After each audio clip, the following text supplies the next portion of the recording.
Hi good morning. सीधा सौदा के आज के इस फ्राइडे एडिशन में आप सबका स्वागत है। जी हां, हफ्ते का आखिरी कारोबारी सत्र कल ठीक ठाक रही हमारी एक्सपायरी। निफ्टी बैंक की अगुवाई में अच्छे मूव्स थे।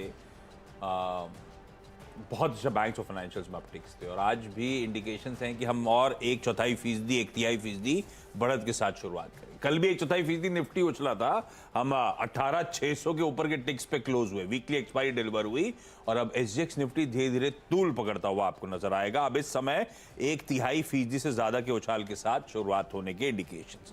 दरअसल मूड बढ़िया है। यूएस में भी कल का सेशन ठीक ठाक रहा। 0.5% से 1.25% का उछाल था। आज भी फ्यूचर्स लाल से अभी फ्लैट है, लेकिन फ्लैटिश लाल की तरफ थे, अब फ्लैटिश इन ग्रीन यूएस के फ्यूचर्स कामकाज कर रहे हैं। और जो घूम रहे हैं यूएस के फ्यूचर्स, शायद वो और तूल दे रहा है इस समय एसजीएक्स निफ्टी को। और इसीलिए आप देख रहे हैं वो कुछ देर पहले मॉर्निंग कॉल में 1/4% वाला उछाल वाला एसजीएक्स निफ्टी अब 1/3% से ज्यादा की बढ़त के साथ इस समय कामकाज करता हुआ।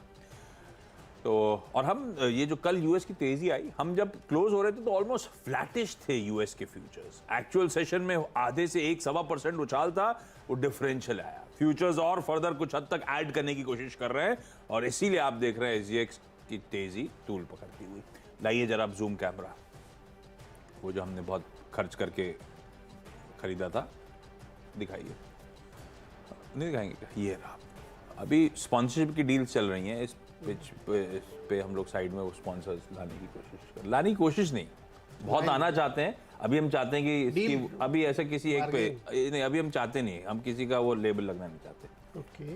तो अभी ये पिच ऐसी, अब पिच पे फोकस। ये कैसी लग रही है? गड्ढे जैसा तो फील आ रहा है, लेकिन समझ में नहीं आ रहा कि जूम ज्यादा कर दिया है, ऐसा तो नहीं है? नहीं, गड्ढे नहीं है आज। आज ठीक ठाक पिच है। फ्राइडे फ्लेवर वाली पिच। मस्ती करिए आज, आप एंजॉय करिए। अभी पूरा अभी दिन शुरू ही हुआ है। पर ऑप्टिमिज्म ये कहता है कि थर्सडे ऑनवर्ड मूड मॉल ठीक होने लगता है। मूड मॉल ठीक है। देखिए, स्लिपरी पिच नहीं है, बावजूद इसके कि क्रूड बहुत नीचे आ रहा है। मारिए छक्के लगाइए जम के, तेजी का माहौल रहेगा आज। रीजन क्योंकि देखिए, दो कारण बता रहा हूँ। एक तो क्रूड बहुत नीचे है, भारत के लिए बहुत पॉजिटिव है, 75 के आसपास चल रहा है। पता नहीं ये मॉर्गन स्टैनली क्यों लिख रहे हैं $93 पे क्रूड बास्केट इंडिया की। 93 पे कैसे हो सकती है? 75 है तो आपकी क्रूड बास्केट 77, 78 या मैक्सिमम 79 के आसपास होगी। मॉर्गन स्टैनली की रिपोर्ट आ गई क्या? अभी मैं पढ़ रहा था, उन्होंने लिखा है India fuel basket is priced eight $93। 93 हो ही नहीं सकती इस समय।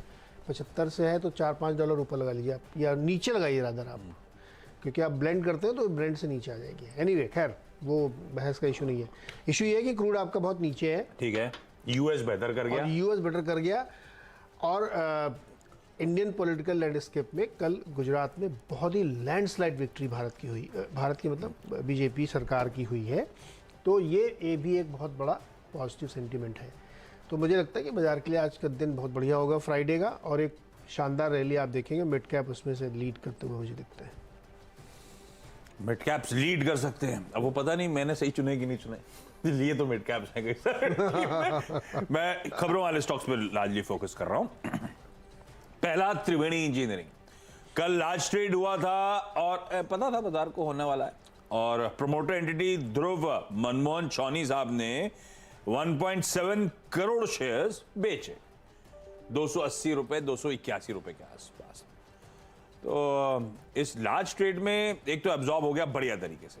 एब्जॉर्ब हो गया मतलब एक बस सोसाइटी जनरल ने इसमें 15.25 लाख शेयर्स, अनिल कुमार गोयल एक जाने माने इन्वेस्टर 18 लाख शेयर्स, और प्लूटस वेल्थ ने 40 लाख शेयर्स ये लार्ज ट्रेड में मेंशन्ड है।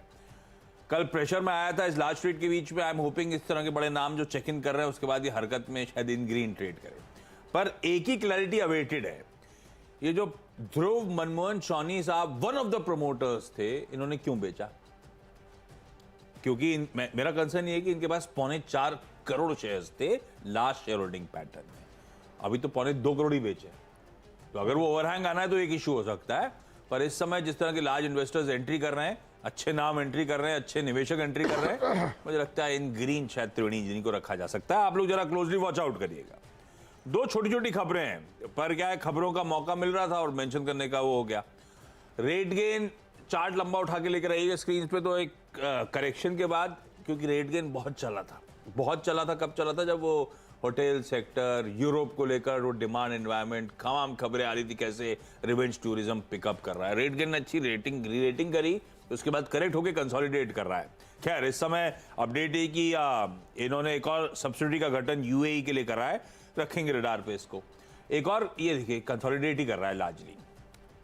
एक और स्टॉक है वो अहलुवालिया कॉन्ट्रैक्ट्स, लेकिन इसमें बुल्स एंड बियर्स के बीच में बहुत तगड़ा टसल चल रहा है। इससे पहले भी मैंने मेंशन करा था, ऑर्डर बहुत रोज आए दिन ऑर्डर बैक करने के अपडेट्स आ रहे हैं इस कंपनी की तरफ से। पीस में छोटे छोटे ऑर्डर्स आ रहे हैं। कल भी 55 करोड़ रुपए का ऑर्डर का अनाउंसमेंट था। पहले तो ऑर्डर का बता देता हूँ। पंजाब की कोई यूनिवर्सिटी में हॉस्टल कंस्ट्रक्ट करना है और ये मेरे ख्याल से कुछ अगले 16 महीने में शायद एग्जीक्यूट करना है। पर पॉइंट ये है कि ये तो आज छोटा ही ऑर्डर क्वांटम में, पर इस बीच बहुत सारे ऑर्डर्स के अनाउंसमेंट ऑफ लेट लगातार ये कंपनी कर रही है। लेकिन चार्ट एक बार स्क्रीन पे रखिएगा और हुआ तो वो कैंडल स्टिक रखिएगा तो उससे समझ में आएगा कैसे वो टसल ऑफ लेट बुल्स और बियर्स के बीच में पिकअप होती हुई स्टॉक में देखने को मिल रही है। तो वॉच आउट करिएगा कि यार निकल पा रहा है उस कंजेशन जोन से या नहीं मीनिंगफुली। खबर ठीक है, बार बार ऑर्डर्स के फ्लोज आ रहे हैं, इवेंचुअली चलने की तैयारी हो। ये देखिए बिल्कुल कंसोलिडेट कर रहा है, टसल क्लियरली विजिबल है। अब ट्रिगर क्या बनेगा स्टॉक के लिए पता नहीं, हालांकि बहुत छोटा ऑर्डर है इस कंपनी के साइज के लिहाज से, पर इन ग्रीन रख के चल रहा हूँ। ये ऑर्डर बैग ही करा, अच्छी खबर है। 3 हो गए। अच्छा, मेरे में पहला तो बहुत ही आपने हेडलाइन में बहुत विस्तार से बताया है, पेटीएम। ये सिर्फ इसलिए क्योंकि इन्होंने एक बाईबैक करने जा रहे हैं 13 दिसंबर को शायद बोर्ड बैठक है, उसमें ये वो है लोग, मैंने कल ट्विटर पे अपडेट डाला था तो लोग खूब भरे हुए हैं, बहुत भरा हुआ है। मुझे डर इसमें कि लोग इतने भरे बैठे ना कि जैसे ये 100 रुपये मान लो ऊपर गया तो बेचने आ जाएंगे, है ना।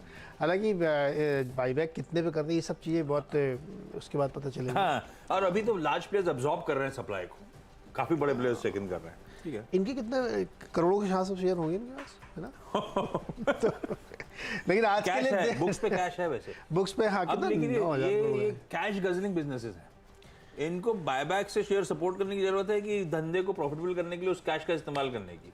ये 9,000 करोड़ रुपए से ज्यादा लिक्विडिटी है वैसे इनकी बुक्स पे, ऐसे कोई इशू नहीं है। 1 बिलियन ट्विटर पे थ्रेड लिखा है किसी भाई ने, सुमित सरकार किसी ने लिखा, थ्रेड अच्छा है। वो उन्होंने अपना एनालिसिस किया कि इनके पास इतना कैश है तो ओपन से लाएंगे, टेंडर से लाएंगे तो कितना, तो उनका एक रफ एस्टिमेट है कि 900 के 99 के आसपास का प्राइस हो सकता है।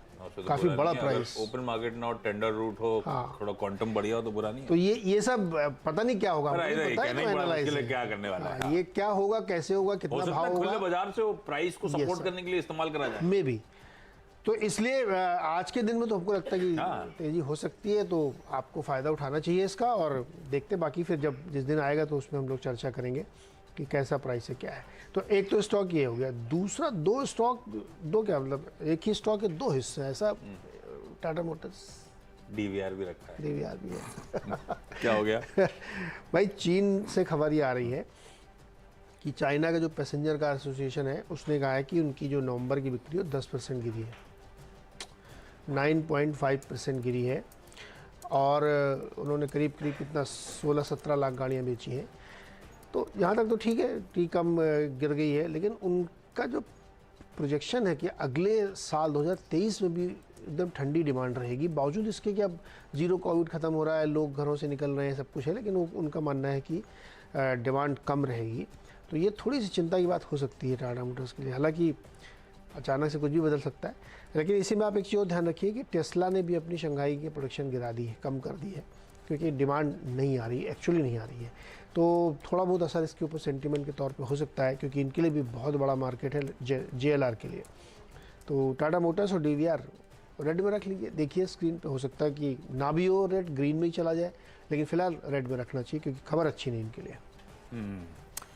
ओके, अगले स्टॉक्स में कई सारी बोर्ड मीट्स आज स्केड्यूल्ड, पर इसमें शायद स्ट्रीट के लिए सरप्राइज नहीं है क्योंकि ये बोर्ड मीट्स के पहले अनाउंसमेंट आ चुके हैं। आज D-Days, तो इसको रडार पर रखने के लिए आज से रख रहा हूं। हमें तो पता ही नहीं है बोर्ड मीट में आउटकम क्या आने वाला है, पर ग्रीन और रेड उस लिहाज से क्लासिफाई करेंगे।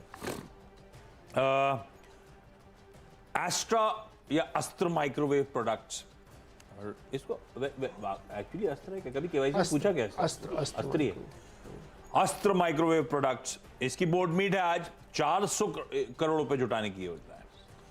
और 400 करोड़ रुपए जुटाने के लिए हो सकता है शेयर्स के जरिए हो, वारंट्स के जरिए हो, तो स्ट्रीट का इंटरेस्ट आएगा शेयर भाव के लिहाज से। अदरवाइज एक ये भी कह रहे हैं कि डिबेंचर्स भी हो सकते हैं, एडीआर, जीडीआर, डिपॉजिटरी रिसिट्स हो सकती हैं, एफसीसीबीज हो सकते हैं। फंड रेजिंग का दिन है, प्लस ये एक अपने पी इन्वेस्टर मेरे ख्याल से, क्योंकि जब नाम आया अतीम काबरा तो मैंने ऐसे ढूंढा, तो अतीम काबरा साहब एक पी इन्वेस्टर हैं।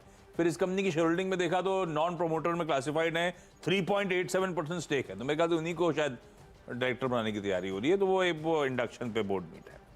पर लार्जली फंड रेजिंग इंपॉर्टेंट होगी, वो वॉच आउट करने की, ये वॉच आउट करने की जरूरत, पता नहीं आउटकम क्या आना है। ऐसी बजाज कंज्यूमर केयर, ये तब भी लिया था मैंने, लिया मतलब मेंशन किया था उस दिन सीधा सौदा में, जिस दिन रात में बोर्ड मीट का अनाउंसमेंट आया था कि बायबैक पे विचार कर रहे हैं। आज वो दिन है जब बजाज कंज्यूमर का बोर्ड बायबैक प्रपोजल पे विचार करने जा रहा है। जोड़ दीजिए इसमें एक और board meet, V guard industries, इनकी भी आज बोर्ड मीट शेड्यूल्ड है।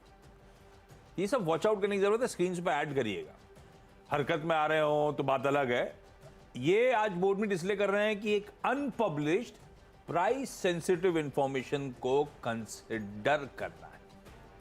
पता नहीं क्या होगी, अनपब्लिश्ड प्राइस कुछ भी हो सकता है, तो रेड आप रखेंगे इन स्टॉक्स को इसीलिए, और सब है इंटरेस्टिंग, इन ग्रीन रख के चल रहा हूं इन तीनों को। प्राइस सेंसिटिव इंफॉर्मेशन के बारे में बोर्ड बैठा है, एक ऐसी चीज जो प्राइस सेंसिटिव है, अनपब्लिश्ड प्राइस सेंसिटिव है, उस पर हम लोग विचार करेंगे। क्या होता है, राइट आइडिया ठीक है वैसे।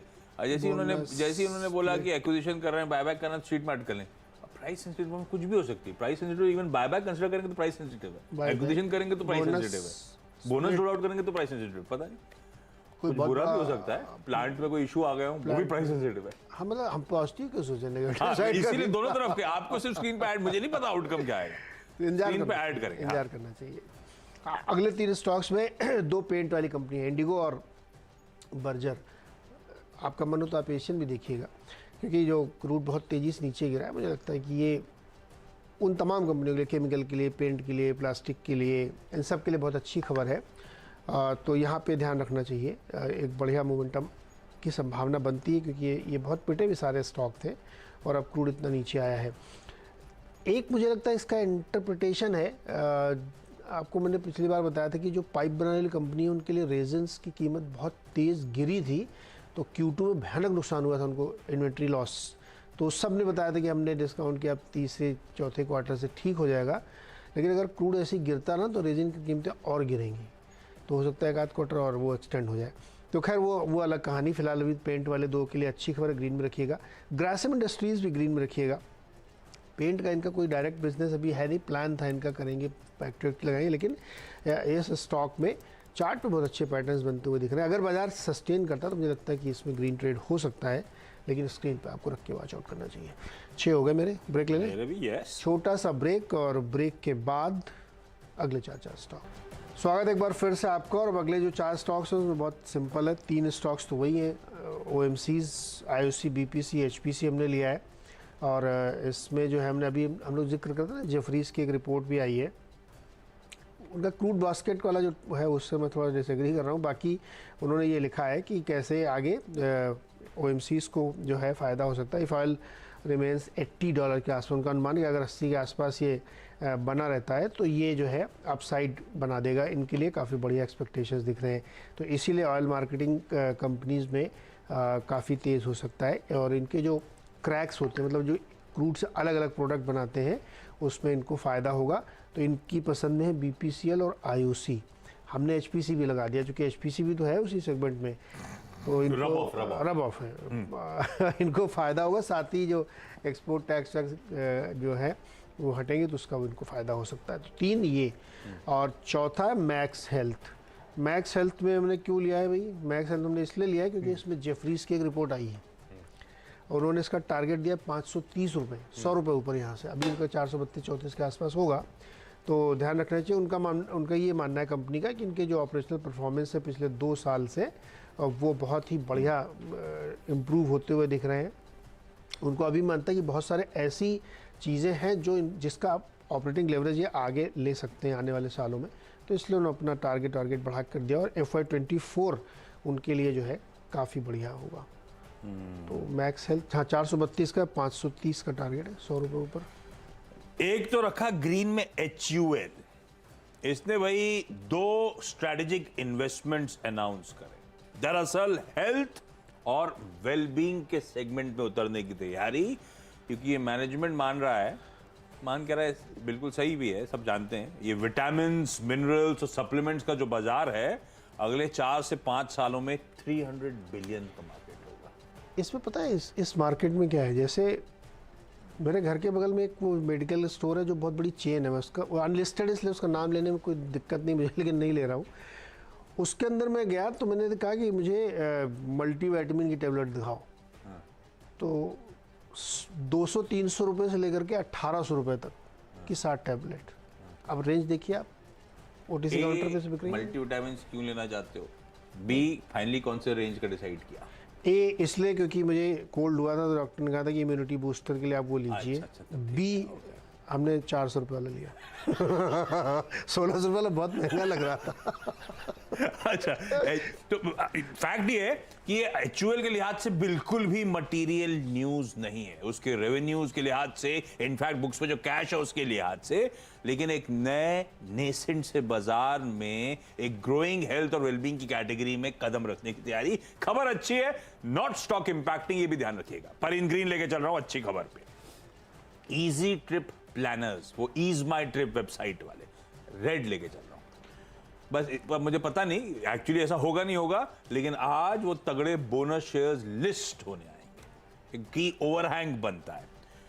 आपने पूछा था आउटस्टैंडिंग इक्विटी इस समय कितनी है? 27 करोड़ शेयर्स की आउटस्टैंडिंग इक्विटी है।